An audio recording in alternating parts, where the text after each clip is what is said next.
بسم اللہ الرحمن الرحیم۔ شروع اللہ کے نام سے جو بڑا مہربان نہایت رحم والا ہے۔ دروس علم میراث کا سلسلہ جاری ہے اور آج ہم میراث کی تقسیم پر بات کرنا چاہ رہے ہیں،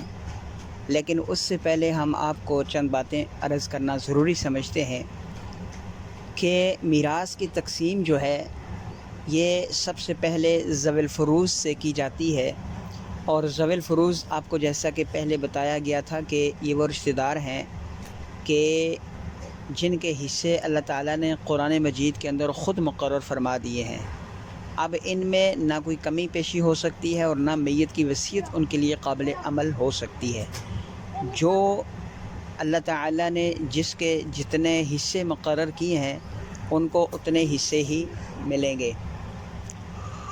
تو اب قرآن مجید کے اندر چند آیات ہیں جن کا ہم آپ کو تذکرہ کرنا ضروری سمجھتے ہیں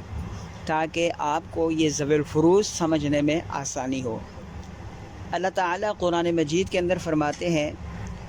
کہ اس سورہ نساء کی 7 نمبر آیت ہے، آپ خود بھی اس کو مطالعہ کر سکتے ہیں کہ للرجال نصیب مما ترک الوالدان والاقربون وللنساء نصیب مما ترک الوالدان والاقربون مما قل منہ او کثر نصیبا مفروضا۔ مردوں کے لیے اس مال میں حصہ ہے جو والدین یا قریبی ترین رشتہ داروں نے چھوڑا ہو، اور عورتوں کے لیے بھی اس مال میں حصہ ہے جو والدین یا قریب ترین رشتہ داروں نے چھوڑا ہو، چاہے وہ ترکہ تھوڑا ہو یا زیادہ ہو، اللہ کی طرف سے مقرر ہے۔ دوسری آیت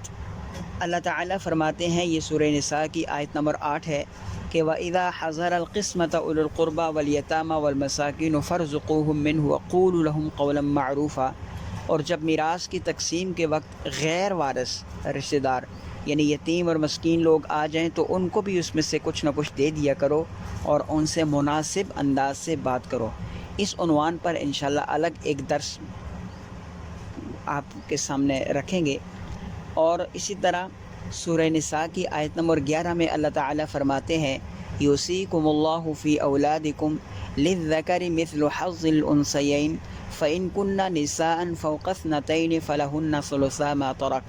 وإن كانت واحدة فلها النصف ولأبویہ لكل واحد منہما السدس مما ترک ان كان له ولد فإن لم يكن له ولد وورثه أبواه فلأمه الثلث فإن كان له إخوة فلأمه السدس من بعد وصية يوصى بها أو الدين آباؤكم وأبناؤكم لا تدرون أيهم أقرب لكم نفعا فريضة من الله إن الله كان عليما حكيما۔ اللہ تمہاری اولاد کے بارے میں تم کو حکم دیتا ہے کہ مرد کا حصہ 2 عورتوں کے برابر ہے، اور اگر صرف عورتیں ہی ہوں 2 یا 2 سے زیادہ تو مرنے والے نے جو کچھ چھوڑا ہو اس کا 2/3 حصہ ملے گا،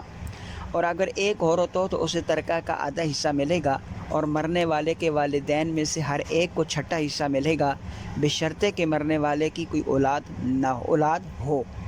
اور اگر کوئی اس کی اولاد نہ ہو تو اس کے والدین ہی اس کے وارث ہوں گے، تو اس کی ماں کا حصہ 3/4 حصہ بنے گا۔ ہاں، اگر اس کے کئی بھائی ہوں تو اس کی ماں کو 6واں حصہ دیا جائے گا، اور یہ ساری تقسیم اس وصیت پر عمل کرنے کے بعد ہوگی جو مرنے والے نے کی ہو، یا اگر اس کے ذمے کوئی قرض ہے تو اس کی ادائیگی کے بعد۔ تمہیں اس بات کا ٹھیک علم نہیں ہے کہ تمہارے باپ بیٹوں میں سے کون فائدہ پہنچانے کے لحاظ سے تم سے زیادہ قریب ہے۔ یہ لوگ اللہ کے مقرر کیے ہوئے حصے ہیں، یقین رکھو اللہ علم کا مالک بھی ہے، حکمت کا مالک بھی ہے۔ آگے سورہ نساء کی آیت نمبر 12 کے اندر اللہ تعالیٰ فرماتے ہیں، وَلَكُمْ نِصْفُ مَا تَرَكَ أَزْوَاجُكُمْ إِن لَّمْ يَكُن لَّهُنَّ وَلَدٌ فَإِن كَانَ لَهُنَّ وَلَدٌ فَلَكُمُ الرُّبُعُ مِمَّا تَرَكْنَ مِن بَعْدِ وَصِيَّةٍ يُوصِينَ بِهَا أَوْ دَيْنٍ وَلَهُنَّ الرُّبُعُ مِمَّا تَرَكْتُمْ إِن لَّمْ يَكُن لَّكُمْ وَلَدٌ فَإِن كَانَ لَكُمْ وَلَدٌ فَلَهُنَّ الثُّمُنُ مِمَّا تَرَكْتُم مِّن بَعْدِ وَصِيَّةٍ تُوصُونَ بِهَا أَوْ دَيْنٍ وَإِنْ كَانَ رَجُلٌ يُورَثُ كَلَالَةً أَوْ امْرَأَةٌ وَلَهُ أَخٌ أَوْ أُخْتٌ فَلِكُلِّ وَاحِدٍ مِّنْهُمَا السُّدُسُ فَإِنْ كَانُوا أَكْثَرَ مِنْ ذَلِكَ فَهُمْ شُرَكَاءُ فِي الثُّلُثِ مِنْ بَعْدِ وَصِيَّةٍ يُوصَى بِهَا أَوْ دَيْنٍ غَيْرُ مُضَارٍّ وَصِيَّةً مِّنَ اللَّهِ وَاللَّهُ عَلِيمٌ حَكِيمٌ۔ اور تمہاری بیویاں جو کو چھوڑ کے جائیں اس کا آدھا حصہ تمہارا ہے، بشرط کہ کوئی ان کی اولاد زندہ نہ ہو۔ اگر ان کی کوئی اولاد ہو تو اس وصیت پر عمل کرنے کے بعد جو انہوں نے کی ہو، اور ان کے قرضے کی ادائیگی کے بعد جو تمہیں ان کے ترکے کا چوتھا حصہ ملے گا، اور تم جو کو چھوڑ کر جاؤ ایک چوتھائی ان بیویوں کا ہے، بشرط کہ تمہاری کوئی اولاد زندہ نہ ہو۔ اگر تمہاری کوئی اولاد ہو تو اس وصیت پر عمل کرنے کے بعد جو تم نے کی ہے، تمہارے قرضے کی ادائیگی کے بعد جو تمہارے ترکے کا 8واں حصہ تم کو ملے گا۔ اور وہ مرد یا عورت جس کی میراث تقسیم ہونی ہے، ایسا ہو کہ نہ اس کے والدین زندہ ہوں اور نہ اولاد، تو اس کا ایک بھائی اور ایک بہن زندہ ہو، تو ان میں سے ہر ایک چھٹے حصے کا حقدار ہوگا۔ اگر وہ اس سے زیادہ ہوں تو سب 1/3 میں شریک ہوں گے، مگر جو وصیت کی گئی ہے اس پر عمل کرنے کے بعد اور مرنے والے کے ذمے جو قرضہ ہے اس کی ادائیگی کے بعد، بشرطے کہ وصیت یا اقرار کرنے سے اس نے کسی کو نقصان نہ پہنچایا ہو۔ یہ سب کچھ اللہ کا حکم ہے، اور اللہ ہر بات کا علم رکھنے والا بردبار ہے۔ یہ تھی وہ آیات کریمہ جو قرآن مجید کے اندر اللہ تعالیٰ نے وصیت کے بارے میں نازل فرمائی ہیں۔ ان آیات کو آپ خود قرآن مجید کے اندر دیکھیں اور ان کا مطالعہ کریں، تفاسیر کے اندر دیکھیں، پھر ہم انشاءاللہ کل سے اگلے سبق سے انشاءاللہ ہر رشتہ دار کی الگ الگ تقسیم آپ کے سامنے رکھیں گے، اور پھر کچھ احباب نے سوالات کیے ہیں، ہم ان سوالات کے جوابات بھی آپ کو دیں گے، اور آپ لوگ فرضی مشقیں بھی بنا سکتے ہیں۔ مثال کے طور پر آپ یوں کہیں کہ ایک شخص ہے، وہ فوت ہوا، اس کی اولاد میں 3 بیٹے ہیں، 4 بیٹیاں ہیں، 1 بیوی ہے، 1 ماں ہے، تو اس کو کتنا حصہ ملے گا؟ آپ فرضی طور پر کہیں کل مالیت 50,000 ہے، تو اس کو آپ ان دروس کی روشنی میں نکال کر آپ سامنے رکھ سکتے ہیں۔